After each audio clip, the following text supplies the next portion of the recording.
الدين عند الله الإسلام. بسم اللہ الرحمن الرحیم. السلام علیکم ورحمۃ اللہ وبرکاتہ.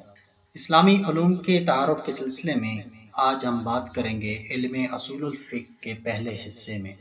اس حصے میں ہمارے عناوین ہیں اصول الفقہ کا معنی و مفہوم اور فقہی مصادر کا تعارف. علم اصول الفقہ کا معنی و مفہوم. علم اصول الفقہ کا علم فقہ کے ساتھ گہرا تعلق پایا جاتا ہے کیونکہ علم اصول علم فقہ کے مقدمہ کی حیثیت رکھتا ہے. علم فقہ کے متعلق ہم پہلے ہی بات کر چکے ہیں.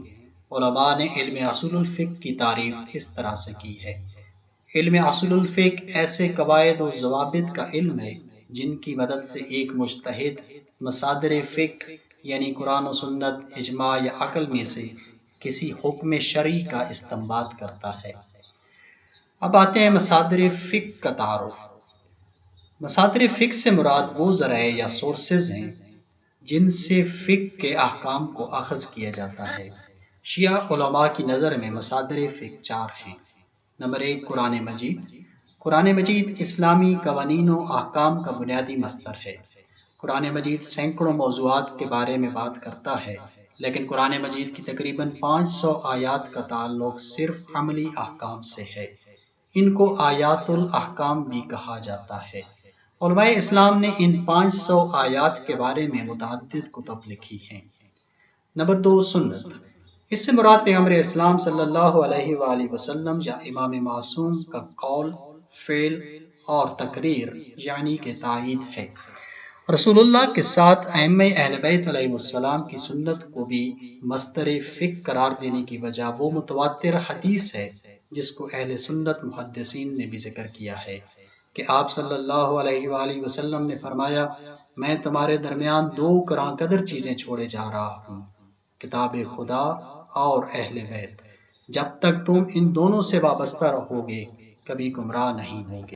تیسرا مصدر فقہ اجماع ہے. شیعہ علماء کی نظر میں وہ اجماع فقہی مصدر میں شمار ہوتا ہے جس کا سرا پیغمبر اسلام صلی اللہ علیہ وآلہ وسلم یا ائمہ معصومین علیہ السلام کی قول سے ملتا ہو. مثلاً کسی ایک مسئلے میں پیغمبر اسلام صلی اللہ علیہ وآلہ وسلم کے زمانے کے تمام مسلمان بلا استثناء اتفاق کی نظر رکھتے تھے اور سب ایک قسم کا عمل کرتے تھے، تو یہ اس بات کی دلیل ہے کہ انہوں نے اس مسئلے کا حکم خود رسول اللہ سے حاصل کیا ہے. چوتھا مصدر فقہ عقل ہے. شیعہ امامیہ کے نقطہ نظر کے مطابق عقل کے مصدر فقہی ہونے کا مطلب یہ ہے کہ اگر عقل کسی مسئلے میں قطعی اور یقینی حکم دے دے تو چونکہ وہ قطعی اور یقینی حکم ہے لہذا وہ حجت قرار پائے گا.